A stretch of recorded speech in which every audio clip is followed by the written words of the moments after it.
స్వతంత్ర భారతం నిజమైన ప్రజాస్వామ్య దేశంగా, ఆధునిక దేశంగా, మోడర్న్ ఇండియాగా మారడానికి పునాదులు వేసిన ఘనత జవహర్లాల్ నెహ్రూదే.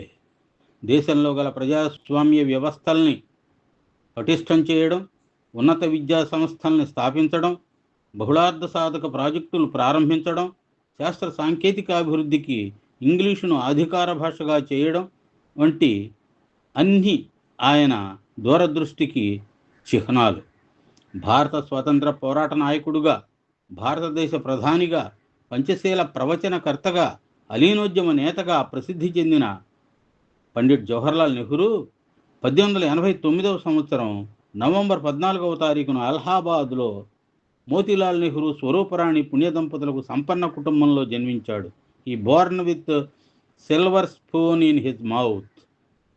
దేశ విదేశాల్లో విద్యాభ్యాసం గావించిన పిదప భారత స్వాతంత్రోద్యమం పట్ల ఆకర్షితుడై గాంధీజీతో పాటు స్వతంత్రోద్యమంలో పాల్గొని అనేక సార్లు జైలు శిక్ష అనుభవించాడు. భారతదేశానికి స్వాతంత్రం సిద్ధించాక నెహ్రూ నాయకత్వ లక్షణాన్ని, దేశభక్తిని, జనాకర్షణను గమనించిన గాంధీజీ నెహ్రూని తన రాజకీయ వారసుడిగా ప్రకటించాడు. నెహ్రూ భారత ప్రధాని అయి ఆదిలో కాందిశీకుల కడగళ్ళు, చైనా దురాక్రమణ వంటి జటిల సమస్యలను ఎదుర్కొన్నా తర్వాత దేశాభివృద్ధిపై దృష్టి పెట్టి అనేక బహుళార్థ సాధక ప్రాజెక్టుల నిర్మాణం ప్రారంభించాడు. జాతీయీకరణ, రిజర్వేషన్లు అమలు ప్రారంభించడం వంటి సాహసోపేత నిర్ణయాలు తీసుకున్నాడు పండిత నెహ్రూ.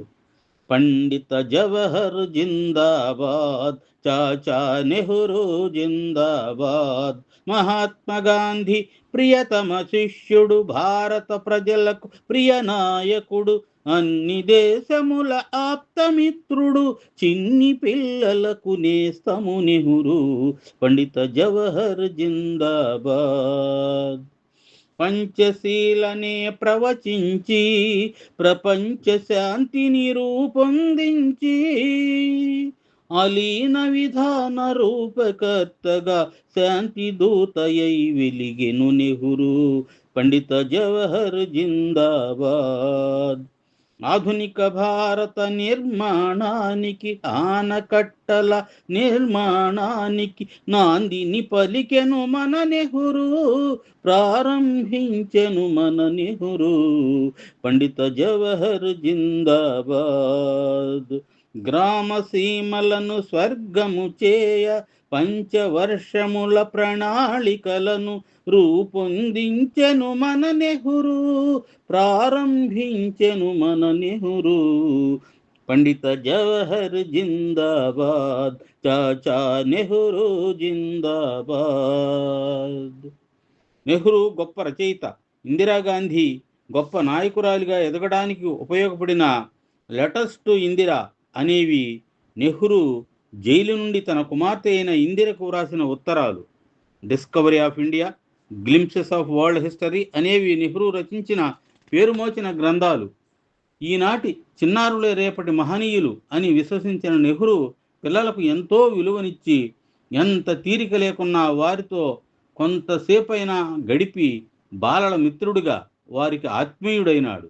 బాలల్ని అమితంగా అభిమానించి వారి ఎడల అవ్యాజమైన అనురాగాన్ని ప్రదర్శించి భారత బాలలచే చాచా అంటే బాబాయ్ అని పిలిపించుకున్నాడు నెహ్రూ. బాలలతో ఇంత అనుబంధం పెంచుకున్నవాడు కాబట్టే నెహ్రూ జన్మదినమైన నవంబర్ 14వ తారీఖును జాతీయ బాలల దినోత్సవం, చిల్డ్రన్స్ డేగా మనం జరుపుకుంటున్నాం. ప్రధానిగా 1947 నుండి 1964 వరకు 17 ఏళ్ల పాటు అప్రతిహతంగా మన దేశానికి ఎనలేని సేవలు అందించి ప్రపంచ శాంతి కొరకు పాటుపడిన భారతరత్న పండిట్ జవహర్లాల్ నెహ్రూ 1964 సంవత్సరం మే నెల 27వ తేదీన పరమపదించాడు. ఆరాం హరాం హై అంటే విశ్రాంతితో సుఖించడం తగని పని, సోమరితనం వద్దు, play the game in the spirit of game. ఇవి పండిత నెహ్రూ పలికిన మాటలు.